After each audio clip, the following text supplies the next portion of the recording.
the solution for change. A few years ago, I wrote a book about the nature of power and power relations, and how we all, in some aspects, are both perpetrators and victims of power.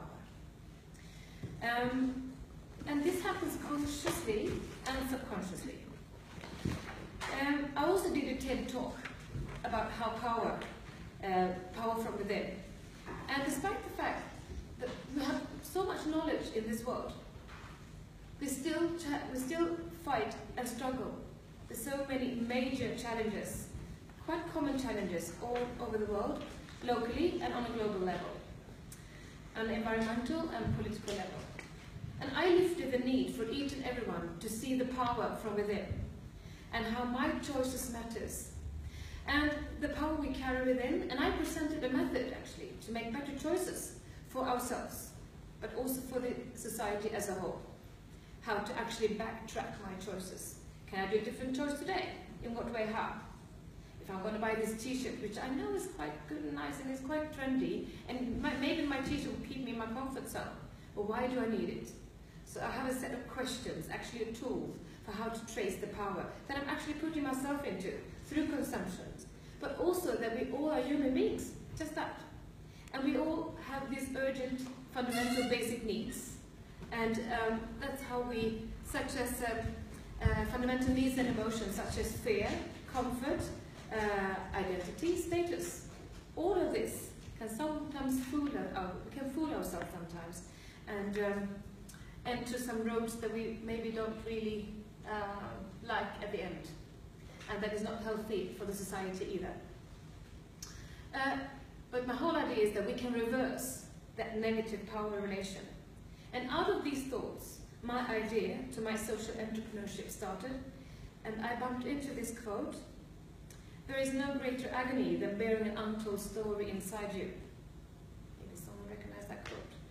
It was the late activist and writer Maya Angelou, Afro-American, and she was definitely challenging values and norms about black people, and in particular black women. And so I think that quote summarizes the core of my social enterprise, that the focus is reflect, write, and tell, and applied at different levels at the same time, preventing, developing, and building, to raise awareness and empowerment.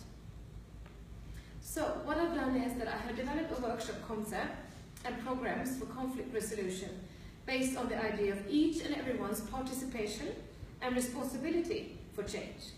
It's not only them or someone else that needs to change, it's also me.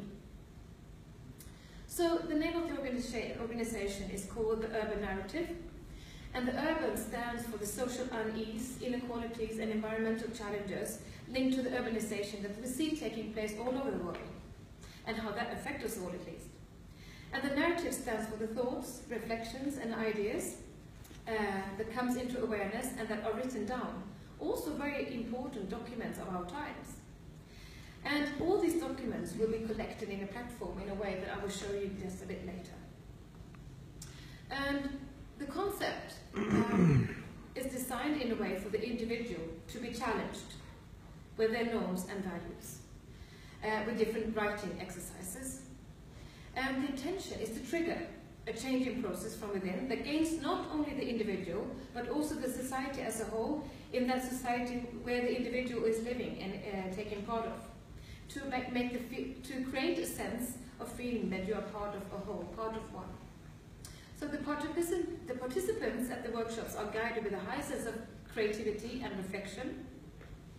For example, we write different scenes on dialogues, we illustrate different characters, fictive situation that could be sometimes a bit close to the context where they're coming from. And someone put it quite wisely, the limits of my language means the limits of my world. Not only my world, but also the rest of the world. And we all are apprentices. I put another quote on the top of it, the first one. And we all are apprentices in a craft where no one ever becomes a master. So this is a writing-related activism to bring about social change needed for areas like social unease, race, violence, gender and environment. By questioning mindsets, norms and values to trigger new ideas, solutions for a better individual and society. We cannot separate them two. So the organization itself that I'm building is offering workshop series with different themes, I will come back to that, and programs for conflict resolution and mediation.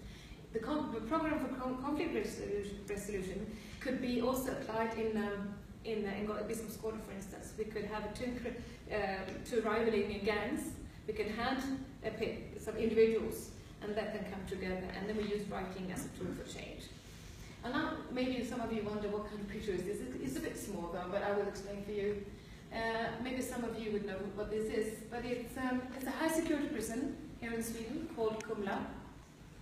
That's where all the worst ones are. And I have applied this workshop concept for prisoners for 2 years now. And the prison is actually now trying to see whether they can make this as a regular part of the program for rehabilitating, and because after all, they are going to come back into society sooner or later. And what kind of individuals are they when they come out from there? And they have been handpicked, and this kind of workshop series that has been given to them has never been done before in Sweden. And there was some resistance at first, and the staff that let me know that there's quite a division in this prison. Some of the managers and the staff, they feel that why do we need to invest in this kind of human beings that lost their chance? And these are people in quite decisive positions who have that mindset. And there's another part who feel that after all, human beings, let's invest in a clever way. And thank God, these are the people that I'm still in contact with. So, I should also say that one have actually published a book, and another one is on the way.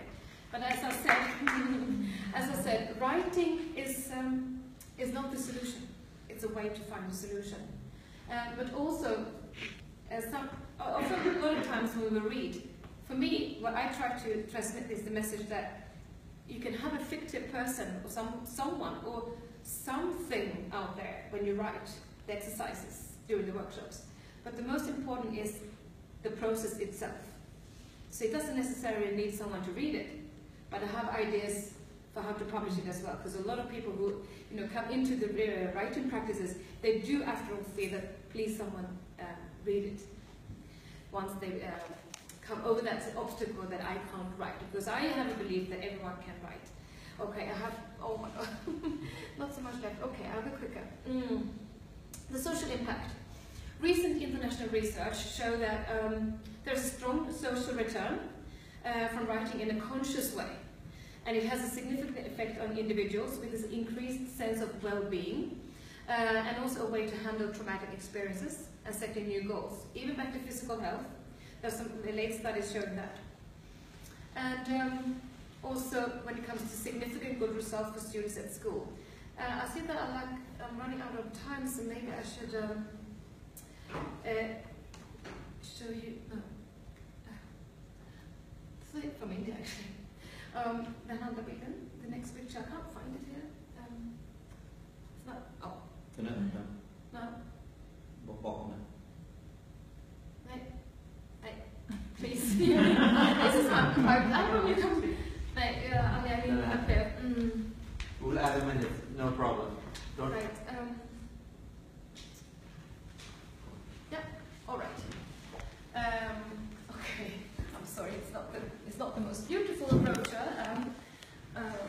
But anyway, I'll try to describe this. Okay, so the urban narrative, writing for change and equality. It's a method to facilitate the development of sustainable and peaceful individuals and societies. Core value for this concept is working for peace and sustainability globally with joy, inclusiveness and compassion. So what do we offer? The Urban Narrative offers workshops in creative writing, such as the different names of the workshops. And these ones have been performed. The ones that I'm listing here, some of them have been performed, and other ones I'm testing now.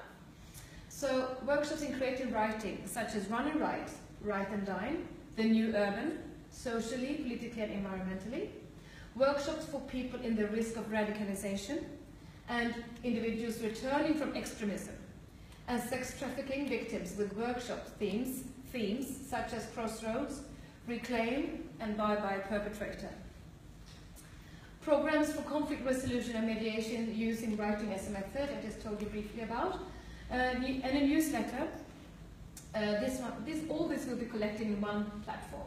So there's a newsletter where there will be analysis and featured stories that connect global topics to the local challenges here, for instance, in Biskopsgården, but also the reverse relation. Participants' texts can highlight a topic that will be used and connected to global issues, and the newsletter. And there will be a subscription on this from different sectors, business sector, political sector, industry, and social services, where I think they would feel a need to actually have a subscription at this newsletter and this platform. In this way, different voices and different sectors will meet in a quick and easy way, in quite an immediate way. This digital platform for publishing text written by the participants at the workshops, it will be like a theme of the week and thought of the day, and then it will be a live flow, like a Twitter kind of flow in real time. So they will get from an app a message, now they can reflect, now they can respond. So they feel, it's not like they just take part of one workshop, because I want it to be a continuous process. So it just doesn't stop with the workshop itself. It needs to be a continuous movement for each and everyone who takes part of this. And I hope it's going to be contagious, of course. Our method book will be there as well, called Writing for Change and Equality, and it's a manual on how the concept works and how it can be applied in different sectors and in any country. And in this way, the concept can grow globally. This is a later project, but I'm working on it. A journal. I have a role model in New York, so it's happening somewhere. And it's a commercial-free magazine anyway that will highlight the urban challenges on a global and local level. So finally, then, in whose interest? I believe so, and I think I have proved that so far. It ought to attract any sector, such as business, political, educational organization, groups, and individuals. So with the subscription of this platform, the different sectors can be closely updated of the challenges, struggles, and changes taking place at a grassroots level, where the people are. I'd like to finish with a quote, if I have time for 2 quotes, from participants. Yeah. 3, sorry, I'll be quick. I never thought I was capable of expressing my thoughts and emotions in this way. And those are the words spelled out by a young man, a refugee from Syria, that had one of my writing workshops. And he was looking at his text like this, and he was like bending over the table and shaking his head as if he couldn't believe it. So it was a very big step for him. One of my, at the prison, one man, he put it, 28-year-old man, he said, I found words for the characters and emotions that I haven't felt, if I have ever felt them. It was the bravest thing I have ever done to read my text in front of the group and listen to their feedback. I have never listened to other people before. And I don't have a quote from her, but I will never forget her. And I recently met her during a workshop I had called Run and Write. It was a Somalian young woman. And it was this big group, maybe there were 20 of them or something. And she was quite quiet, she was shy, and I felt, no, she doesn't like my concept, she doesn't like this workshop at all. But the fact is, it was a language barrier. And when she finally had she did all the writing exercises, she was doing it very well, but there was one text where she finally, in a very, very few sentences, unfortunately I didn't grab that text, but I will never forget it, the feeling and the impact it had on me and the rest of the group, and the discussions that followed.